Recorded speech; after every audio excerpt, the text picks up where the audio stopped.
La experiencia económica soviética, entre la reforma de mercado y la planificación cibernética. Hablar de comunismo obliga inevitablemente a referirse a la experiencia de transformación social que en el pasado siglo se reclamaron de este ideal y en especial a la trayectoria y destino de la Unión Soviética. Fue en la trazada Rusia zarista, hace ahora 100 años, donde los trabajadores lograron por primera vez en la historia tomar el poder e iniciar en medio de todas las adversidades imaginables la construcción de una nueva sociedad sin clases. Este acontecimiento trascendental marcó un antes y después en la historia de la humanidad, al abrir definitivamente un horizonte de emancipación social para los explotados que, pese a los retrocesos sufridos por las fuerzas revolucionarias en las últimas décadas,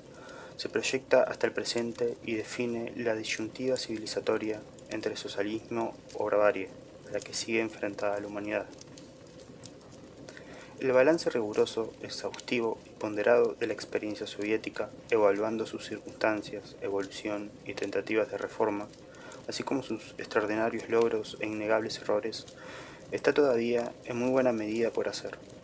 Con independencia de la caracterización que hagamos del sistema soviético, lo cierto es que transformó en pocas décadas un país semifeudal de dimensiones continentales, devastado por las dos guerras mundiales, la primera de ellas seguida de una invasión imperialista en medio de una guerra civil, en la segunda potencia económica e industrial del planeta.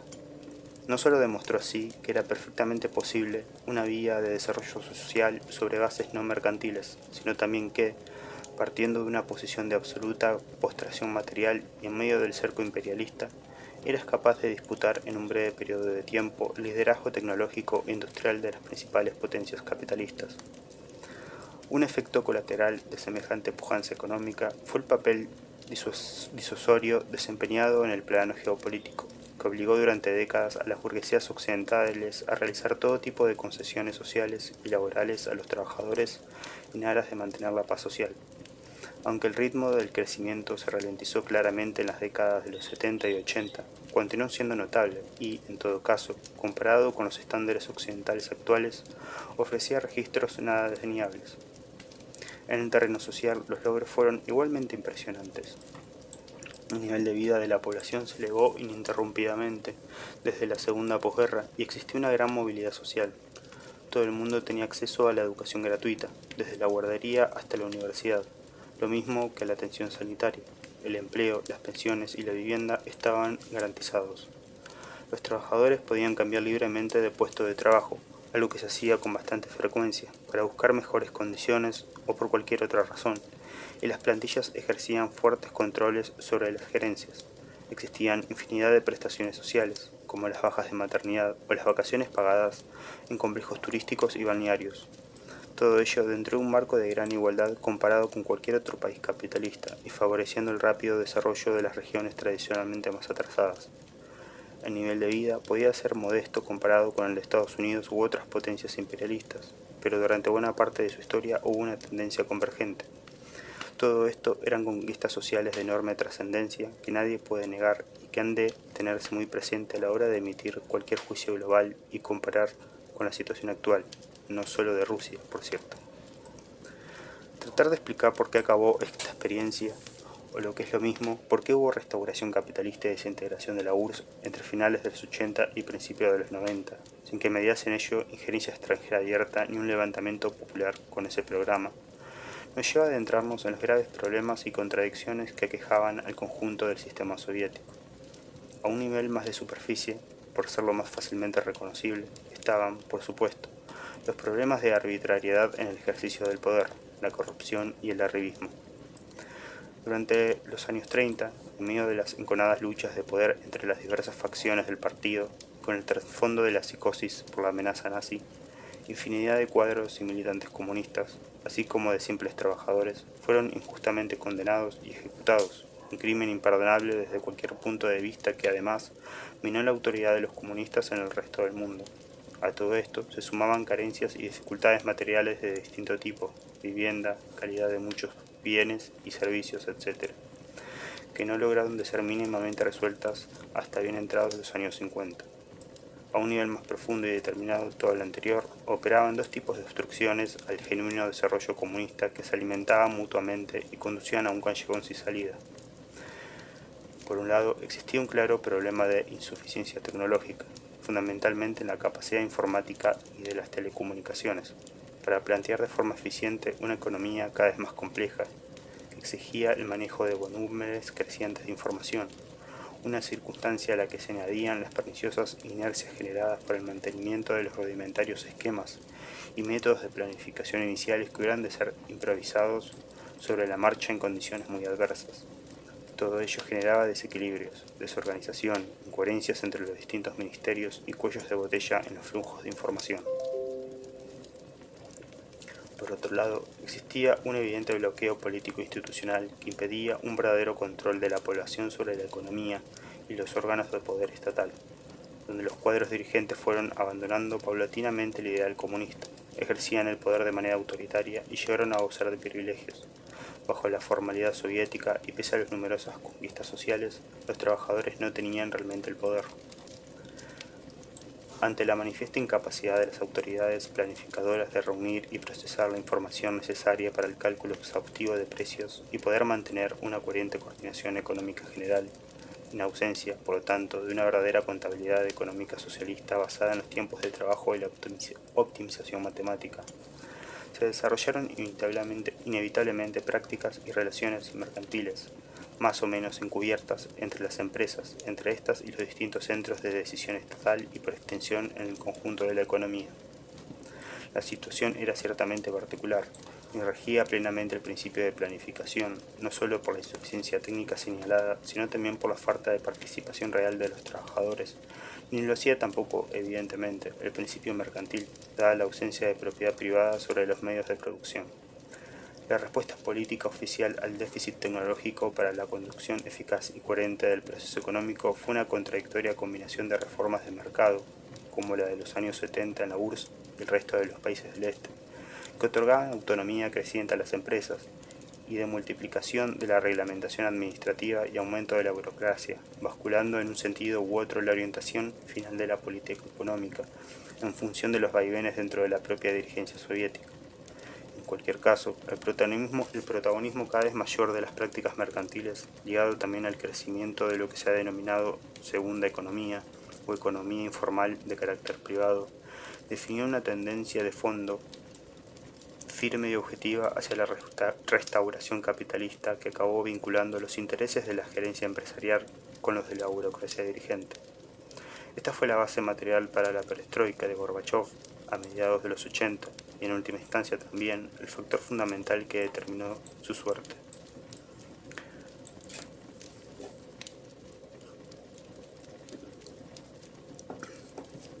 No queremos decir con esto que la Revolución Rusa fuese un error, por adelantarse a su tiempo, al no existir condiciones objetivas para la construcción socialista. Esta fue siempre la posición oficial de la socialdemocracia para justificar su compromiso orgánico con el imperialismo desde los tiempos de la Primera Guerra Mundial. Simplemente constatamos que operó una obstrucción de tipo tecnológico, cada vez más insalvable al desarrollo económico de la URSS. De hecho, aún sin contar con esas condiciones tecnológicas favorables, y pese a los innumerables errores y contratiempos sufridos, el éxito de la industrialización soviética fue verdaderamente asombroso, como ha documentado el distinguido historiador económico Robert Allen. Y si de comparar eficiencias se trata, no está de más recordar que en esas mismas décadas en que la URSS comenzaba a desplegar toda su potencia industrial y tecnológica, las economías occidentales naufragaban en la mayor depresión de su historia, antesala de la Segunda Guerra Interimperialista por el reparto del mundo. Para poder extraer conclusiones del cáncer, la comparación del desarrollo económico de la URSS desde los años 20 debe establecerse, en todo caso, con el de aquellos países que en el mismo contexto histórico presentaban rasgos similares en cuanto al grado de modernización, dependencia externa, peso del campo feudal o tamaño, como era por ejemplo la India, y aquí el resultado de la comparación deja poco lugar a las dudas. En el terreno de la política económica, el momento decisivo, donde se decidirá en último término el destino de la URSS, fue el de las décadas de los 50 y 60. Una vez concluida la reconstrucción del país tras la devastación ocasionada por la guerra y en el contexto de la política de desestalinización de la segunda mitad de los 50, ya bajo el mandato de Khrushchev y la influencia del 20 Congreso del PQS, se imponía la necesidad de actualizar un modelo de desarrollo que, desde hacía ya tiempo, manifestaba evidentes síntomas de agotamiento. Los métodos de gestión económica ultracentralizada que habían resultado decisivos para levantar en tiempo récord la maquinaria militar que derrotó ella sola a la Alemania nazi y acometer con extraordinaria rapidez y eficiencia la reconstrucción posterior, se revelaron, sin embargo, poco apropiados para la nueva situación, que exigía mejorar las condiciones de vida de la población, reorientar la producción hacia los bienes de consumo y, en definitiva, manejar una economía cada vez más compleja. La planificación centralizada con métodos administrativos permite, en efecto, concentrar los recursos en unos pocos objetivos prioritarios de desarrollar y favorecer así el rápido despegue de la base industrial, algo vital para asegurar la supervivencia del país en un contexto internacional hostil. Pero si surgen nuevas necesidades de desarrollo, como por ejemplo orientar la industria hacia los bienes de consumo, y los objetivos de producción se multiplican, de forma que la planificación se tiene que hacer cada vez más desagregada y detallada, entonces la cantidad de información que se requiere para manejar con cierta solvencia el proceso económico global crece de manera exponencial, sin que las autoridades tuvieran la capacidad material de disponer de ella y procesarla adecuadamente. Existe, por tanto, una restricción objetiva de carácter técnico relativa a la disponibilidad de la información necesaria que, llegado a un punto, no se puede vencer simplemente con medidas de mayor participación de los trabajadores en las tareas de planificación, una participación, por otra parte, imprescindible. Se abren entonces dos alternativas para conseguir esa información. O se recurre al mercado, haciendo que la información se genere espontáneamente al otorgar autonomía creciente a las unidades productivas, o se profundiza en el desarrollo tecnológico y en la mayor participación popular. Sin una verdadera oposición organizada dentro del partido que diese una salida por la izquierda a la encrucijada, se impuso de manera natural la salida por la derecha. Hubo así un movimiento pendular en la orientación de la política económica del país que apostó por la reforma liberalizadora con la incorporación de mecanismos de mercado a las tareas de planificación. Esta nueva directriz reformadora se concretaba en otorgar autonomía creciente a las empresas, con el recurso a los incentivos mercantiles y en promover la descentralización territorial, multiplicando los organismos locales de gestión. Todo ello, sin embargo, tendía a debilitar la coherencia económica general y la propia capacidad planificadora de las autoridades, lo que acabó agravando muchos de los problemas de coordinación que se pretendían resolver, al generar duplicidades y actuaciones en paralelo. En cualquier caso, la orientación general liberalizadora se mantuvo sin grandes cambios tras la destitución de Khrushchev en 1964, de la mano de Kosygin, hasta al menos principios de los 70. El planteamiento teórico de fondo que inspiraba toda esta política reformista era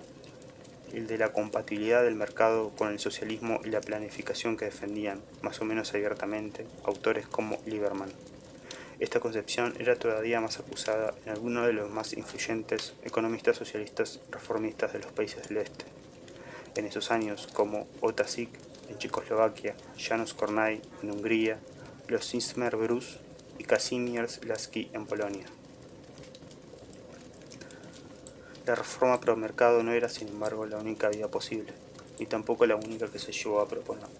para solucionar los problemas reales de la economía soviética. Existió una alternativa que, de haberse abierto paso finalmente, muy probablemente habría cambiado el curso de los acontecimientos.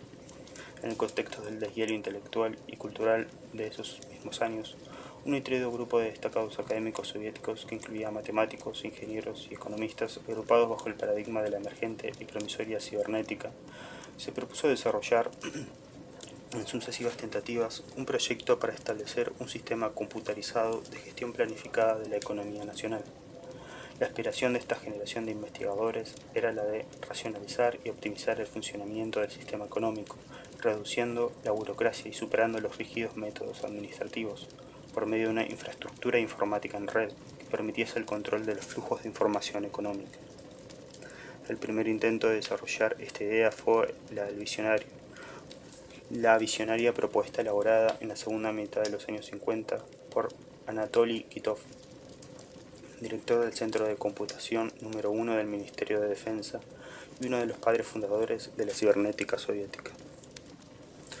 Tomando como referencia la experiencia de las redes militares con las que trabajaba, proponía extender los mecanismos de gestión y computación automatizada al conjunto de la economía,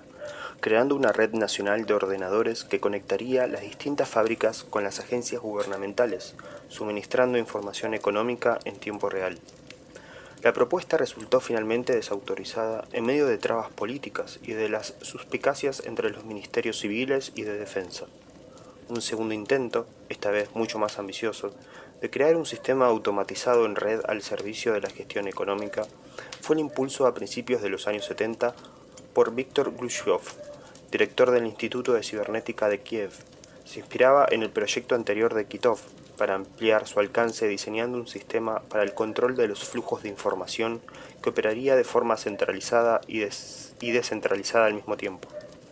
El proyecto incluía la creación de nodos locales repartidos por todo el territorio, digitalizar la comunicación telefónica para transmitir mayor cantidad de información. La codificación de datos incluso llegaba a sugerir la posibilidad de sustituir el dinero por un sistema de pagos electrónico. A pesar de la favorable recepción inicial entre las autoridades, tampoco se llevó a la práctica, quedando finalmente reducido a distintas iniciativas parciales de ámbito local. Glushkov lo volvió a intentar años después, a principios de los 70, también sin éxito, con una propuesta todavía más poderosa, el proyecto OGAS, concebido como una auténtica red descentralizada y antiburocrática de gestión económica en tiempo real con la participación de los propios trabajadores, en un momento en el que Estados Unidos ya había comenzado a desarrollar su propia red militar denominada ARPANET, base del actual Internet. Durante todos esos años y hasta principios de los 70, hubo una verdadera explosión de investigaciones y proyectos, amparados en el paradigma cibernético que se desarrollaron a través de centenares de instituciones académicas repartidas por todo el país y que durante muchos años llevaron a la iniciativa tecnológica frente a los Estados Unidos. La historia de esta fascinante aventura cibernética está recogida en diversos libros, como los de Benjamin Peters, también en La abundancia roja de Francis Zhukov. Realiza un recorrido que combina también elementos de ficción con realidad, por los entresijos de la cibernética soviética y sus aspiraciones de optimización económica.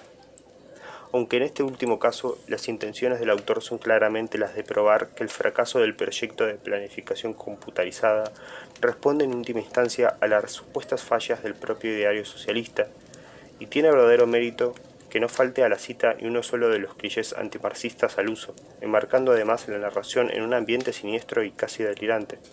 en la medida en que el libro documenta con detalle muchas de las ideas e iniciativas que se debatían en aquellos bulliciosos años. Puede tomarse también como un recorrido por las enormes potencialidades que encierra la planificación cibernética. A propósito de esta historia, es oportuno recordar, de pasada, que a miles de kilómetros de distancia, en el Chile del Salvador Allende, se desarrollaba un proyecto similar de gestión económica planificada en tiempo real denominada CINCO o CiberSyn. En este caso el diseño corrió a cargo del cibernetista británico Stafford Beer y estaba destinado a coordinar centralmente las diferentes industrias que se iban incorporando al sector estatal de la economía, mediante la política de nacionalizaciones del gobierno socialista de la Unidad Popular. Por motivos bien diferentes, tanto la iniciativa soviética como la chilena quedaron finalmente abortados.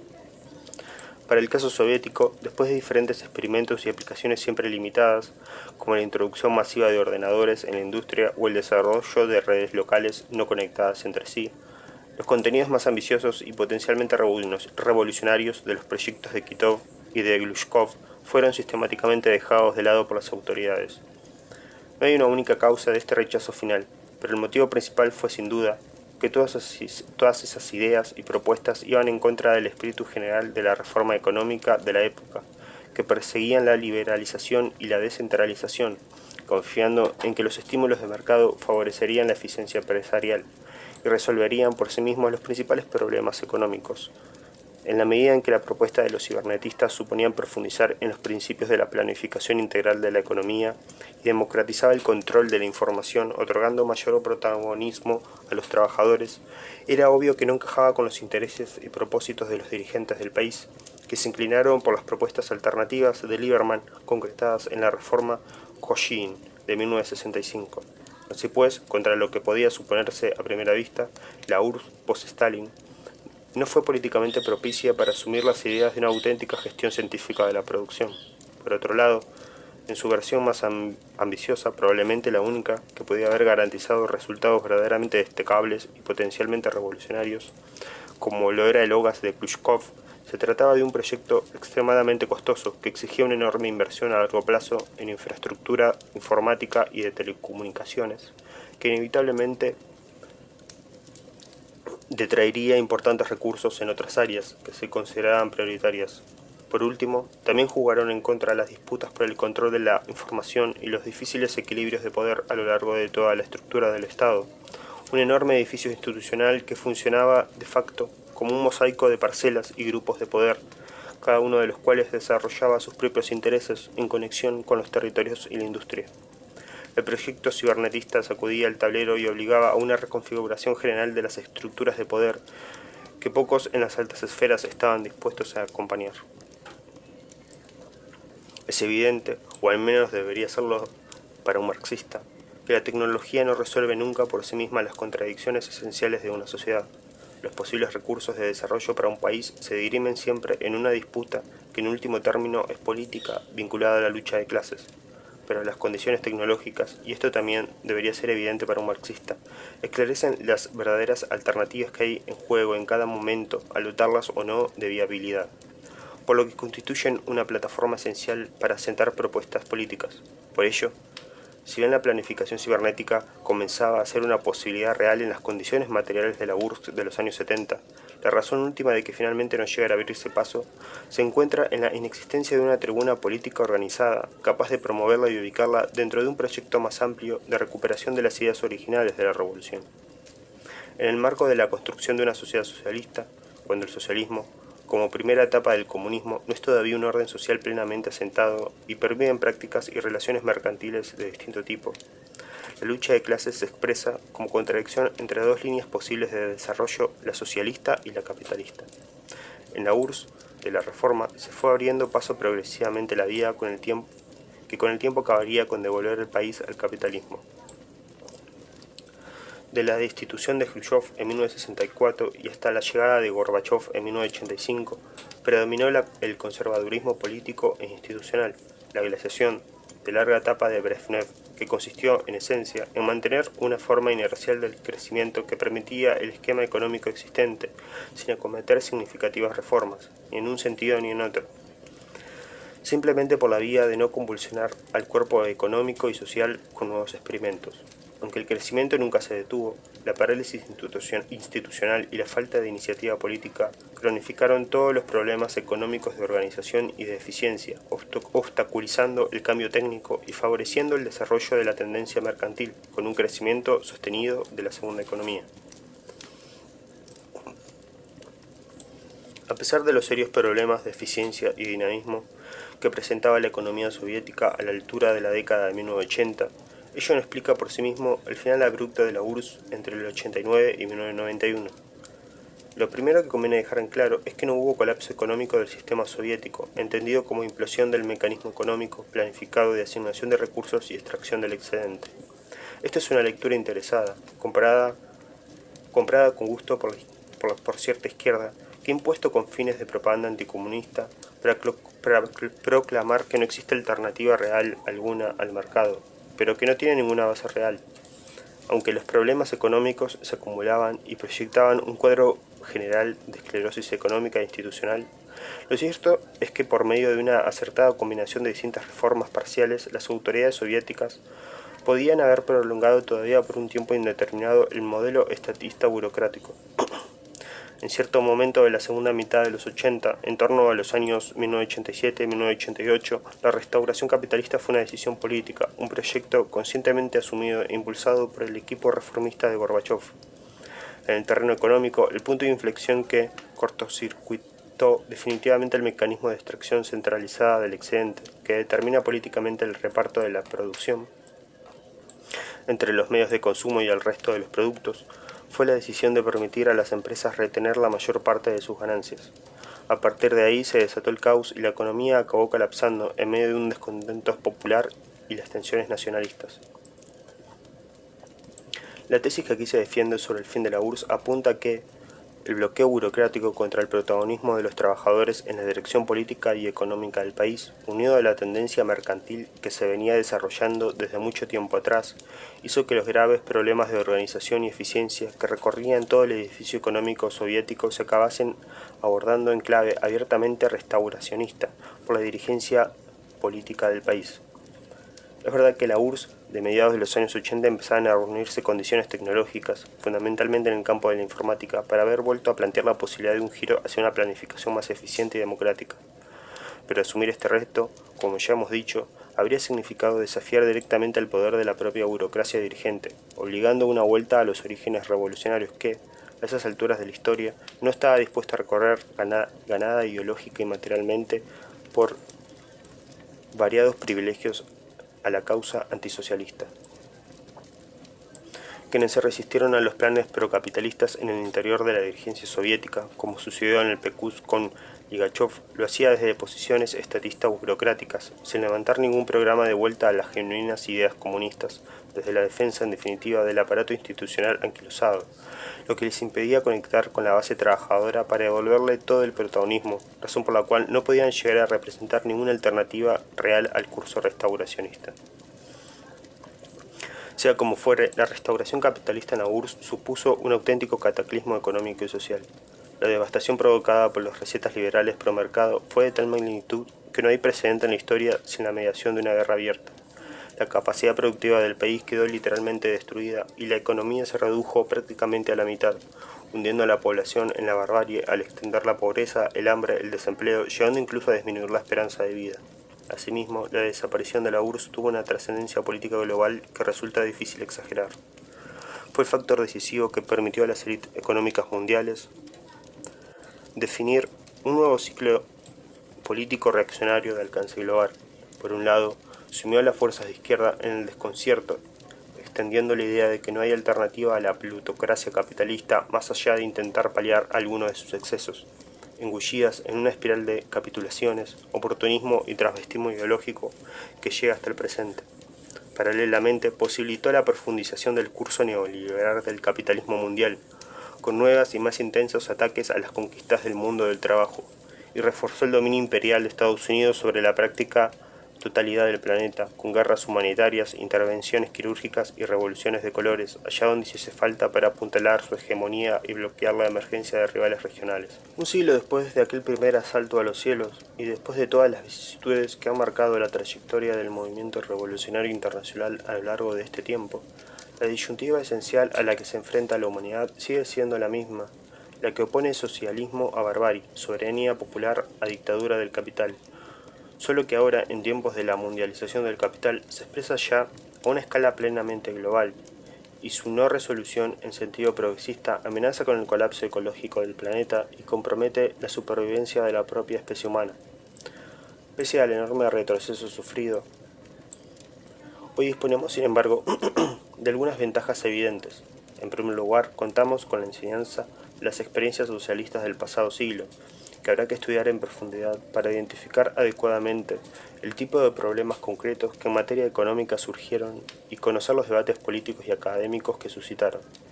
La otra ventaja fundamental es que hoy se reúnen por primera vez las condiciones tecnológicas necesarias para planificar realmente una economía extensa, con una división del trabajo desarrollada en base a los principios que proponía Marx. La propuesta de una economía socialista democráticamente planificada que presenta este libro aspira a hacer valer estas ventajas, actualizando los argumentos favorables a la planificación y al socialismo, y constituye, por todo ello, una invitación al debate entre los partidarios del proyecto emancipador.